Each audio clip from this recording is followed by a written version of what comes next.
Hello friends, good morning. ഒത്തിരി സ്വപ്നങ്ങൾ സീരിയലിൻ്റെ ഇന്നത്തെ എപ്പിസോഡ് റിവ്യൂയിലേക്ക് എല്ലാ കൂട്ടുകാർക്കും സ്വാഗതം. അങ്ങനെ വിവേകും അതുപോലെ വർഷയും അഞ്ചും കൂടി അങ്ങനെ പ്ലാൻ ചെയ്യണേ, എത്രയും പെട്ടെന്ന് ആർച്ചമോളെ കൊണ്ടുവരണം.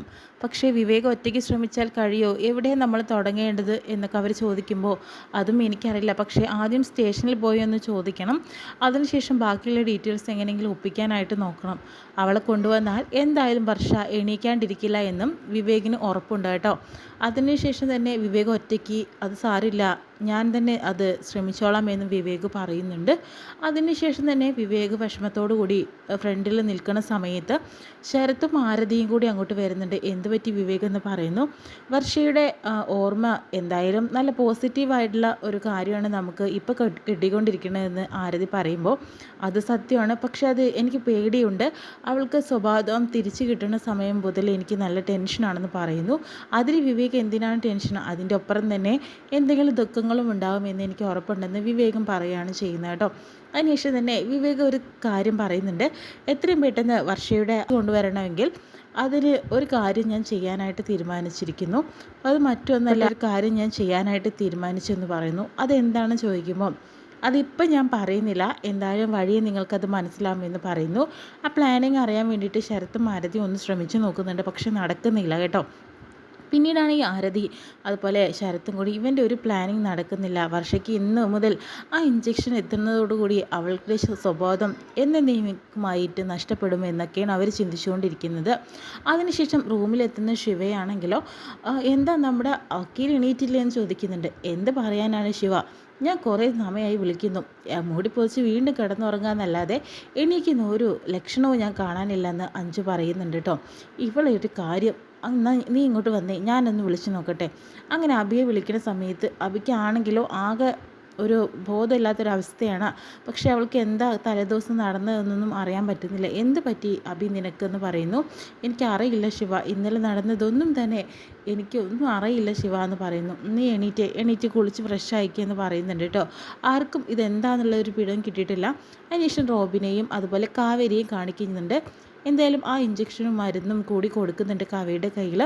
ഇത് അവർ കാണാതെ തന്നെ വർഷയിൽ ഇഞ്ചെക്ട് ചെയ്യണമെന്ന് പറയുമ്പോഴത്തേനും എപ്പോഴും ആ പെൺപിള്ളേർ കൂടെ ഉണ്ടാവും, അതാണ് വല്ലാത്ത വിഷമം.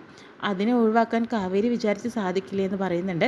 ഈ ഇഞ്ചക്ഷൻ വർഷയിൽ കൊടുത്തിട്ടുണ്ടെങ്കിൽ എന്ത് സംഭവിക്കും ഡോക്ടർ എന്ന് ചോദിക്കുമ്പോൾ പതിയെ അവളുടെ ആ ഒരു തിരിച്ചു കിട്ടുന്ന ഓർമ്മ പോലെ അവൾക്ക് നഷ്ടപ്പെട്ടേക്കാം, അത് പൂർണ്ണമായിട്ടും ഇല്ലാണ്ടാവും, പിന്നെ അവൾ അങ്ങനെ കിടക്ക് തന്നെയായിരിക്കും എന്നൊക്കെ റോബിൻ പറയുന്നുണ്ട്. അതായിരിക്കും നമുക്കും വേണ്ടത്, എന്നാൽ പിന്നെ വൈകാതെ തന്നെ ആരതി ചെന്നോളൂ എന്ന് പറഞ്ഞിട്ട് പോകുന്നു കേട്ടോ.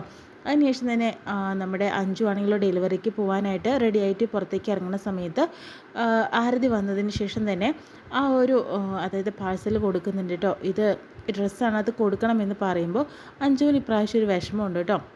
കാരണം ഓൾറെഡി ഒരു ജോലി ചെയ്തുകൊണ്ടിരിക്കുകയാണ്. ആ സമയത്ത് ഇതും കൂടി ചെയ്യുമ്പോഴത്തേനും ജോലി ചെയ്യുന്ന മാനേജറിന് വഴക്ക് പറയുമെന്ന രീതിയിലാണ് പറഞ്ഞുകൊണ്ടിരിക്കുന്നത്.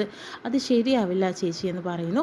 ആ സമയത്ത് ശരത്ത് വരുന്നുണ്ട് കേട്ടോ. എന്ത് പറ്റി അഞ്ചു, ഈ ഓർഡർ നീ കൊണ്ടുപോയില്ലേന്ന് ചോദിക്കുമ്പോഴത്തേനും അത് ശരത്തേട്ടാ, 2 ഓർഡറും കൂടി ഒരുമിച്ച് കൈകാര്യം ചെയ്യാൻ കുറച്ച് ബുദ്ധിമുട്ടുണ്ടെന്ന് പറയുന്നു. അതറിഞ്ഞ ആ മാനേജർ ഒരു ചൊറിയൻ മാനേജറാണ്, എന്നെ വഴക്ക് പറയുന്നു. എൻ്റെ ഫ്രണ്ടാണ് വിനീത, അതുകൊണ്ട് തന്നെ ഞാൻ അവളെ വിളിച്ച് പറഞ്ഞോളാം, അഞ്ജുന് എന്ത് പ്രശ്നം ഉണ്ടെങ്കിലും അതെന്തായാലും അപ്പം തന്നെ സോൾവ് ചെയ്യും എന്ന് കരുതി അഞ്ജുന് ജോലിയൊന്നും പോവില്ല കേട്ടോ. ഇത് കൊടുത്തെന്ന് വെച്ചിട്ട് പോണ വഴിക്കല്ലേ ഇത് കൊടുത്തിട്ട് പൊക്കോളാനായിട്ട് പറയുന്നു കേട്ടോ. പിന്നീടാണെങ്കിലോ വിവേകിനെയും നമ്മുടെ അഞ്ജലിയെ കാണിക്കുന്നത് DYSP മാഡം. അതിനുശേഷം തന്നെ എന്തിനാ നീ എന്നെ കാണണമെന്ന് പറഞ്ഞതെന്ന് വിവേക് അഞ്ജലിയോട് ചോദിക്കുമ്പോഴത്തേനും വർഷയുടെ കാര്യങ്ങൾ അറിയാൻ വേണ്ടിയിട്ടാണ്, ആ ആക്സിഡൻറ്റ് മനഃപൂർവ്വമായിട്ട് തോന്നിയിട്ടുണ്ടോ വിവേകിനെന്ന് പറയുന്നു.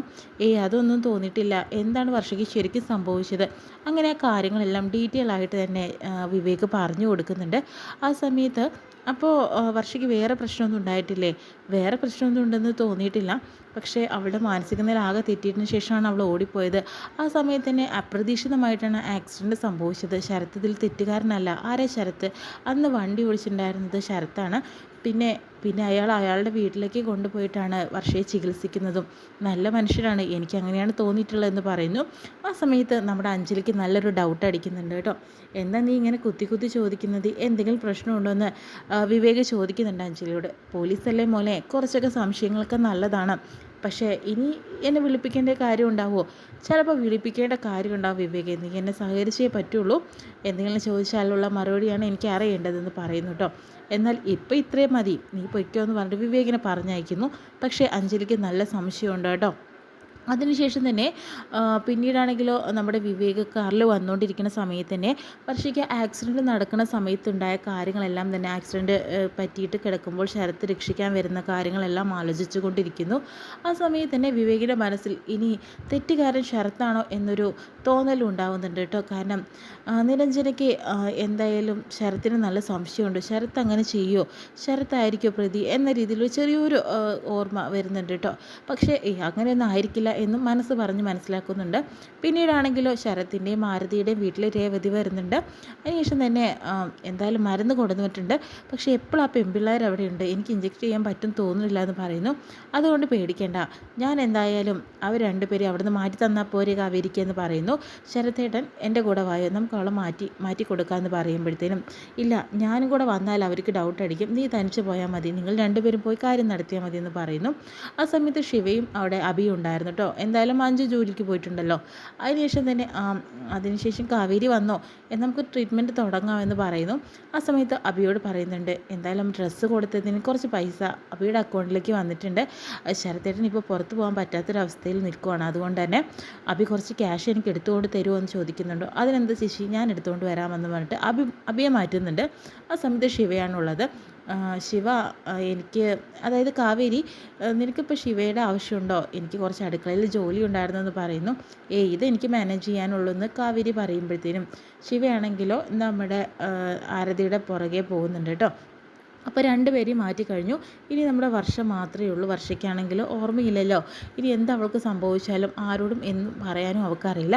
ഈ ഇഞ്ചക്ഷൻ എടുത്തോടു കൂടി തന്നെ അവൾക്കുള്ള ഓർമ്മയും പോയി കിട്ടും എന്ന രീതിയിൽ തന്നെയാണ് കാവേരി ചിന്തിച്ചുകൊണ്ടിരിക്കുന്നത്. ഇന്നത്തോടുകൂടി നീ തീർന്നടി, ഞങ്ങളുടെ രഹസ്യം അങ്ങനെ നീ പുറത്ത് പറയാനൊന്നും ഞങ്ങൾ സമ്മതിക്കുന്നു നീ വിചാരിച്ചോ? നിനക്ക് ഇങ്ങനെ കിടക്കേണ്ടി വരും, ജീവിതകാലം മരണം വരെ നീ ഇങ്ങനെ തന്നെ കിടക്കും. അത് തന്നെയാണ് ഞങ്ങൾക്കും ആവശ്യം. അതുകൊണ്ട് തന്നെയാണ് ഈ ഇഞ്ചക്ഷൻ നിന്നിൽ തന്നെ ചെല്ലാനായിട്ട് ഞാൻ ശ്രമിച്ചുകൊണ്ടിരിക്കുന്നതെന്ന് പറയുന്നു. അതിനുശേഷം വളരെ ക്രൂരമായിട്ട് തന്നെയാണ് കേട്ടോ അവർക്ക് ആ മൈൻഡ്. കാരണം വർഷയ്ക്ക് എന്തൊക്കെയോ കാര്യങ്ങൾ അറിയാമായിരുന്നു. ഒരു പക്ഷേ അവൾ ആ ഒരു രഹസ്യം പറയാൻ വേണ്ടിയിട്ട് ചിലപ്പോൾ ഓടിയതായിരിക്കാം. എന്താ അവിടെ സംഭവിച്ചത് എന്നുള്ളത് കറക്റ്റായിട്ട് നമുക്ക് വ്യക്തമായിട്ട് മനസ്സിലായിട്ടില്ല. എന്തായാലും ശ്രീനാഥിൻ്റെ പ്രശ്നം മാത്രമായിരിക്കില്ല അവൾ അന്ന് തളർത്തി കളഞ്ഞിട്ടുണ്ടായിരുന്നത്. ഈ വലിയൊരു പ്രശ്നം അവൾക്ക് വലിയൊരു ഭീഷണി തന്നെ ആയിരുന്നിരിക്കാം. അതുകൊണ്ടായിരിക്കും ആ സമയത്ത് ആ പെട്ടെന്നുള്ള ആക്സിഡൻറ്റും അത് ശരത്ത് തന്നെ ആവാനും കാരണം. ശരത്ത് അത് മനഃപൂർവ്വം തന്നെ ചെയ്തതാണ് വർഷ വരുന്നുണ്ടെന്ന് അറിഞ്ഞതിന് ശേഷം തന്നെ. എന്തായാലും കാവേരി ആ ഇഞ്ചക്ഷൻ എടുക്കുന്നുണ്ട് കേട്ടോ. എന്നിട്ട് വർഷയിൽ ഇഞ്ചെക്ട് ചെയ്യാനായിട്ട് നോക്കുന്ന സമയത്ത് നിസ്സഹായ അവസ്ഥയിൽ നോക്കുന്ന നമ്മുടെ വർഷയെ തന്നെയാണ് കാണിക്കുന്നത്. എന്തായാലും വർഷയിൽ ആ ഇഞ്ചക്ഷൻ അടിക്കില്ല. കാരണം നിരഞ്ജന എന്തായാലും ശരത്തിൻ്റെ വീട് അന്വേഷിച്ച് എത്തുന്നുള്ളത് ഉറപ്പാണ്. അല്ലെങ്കിൽ വിവേകോ ആരെങ്കിലും ഒരാൾ അവിടെ എത്തിയിരിക്കും. എന്തായാലും ഇത്രയും കാണിച്ചുകൊണ്ടാണ് ഇന്നത്തെ എപ്പിസോഡ് വിശേഷം കഴിയുന്നത്.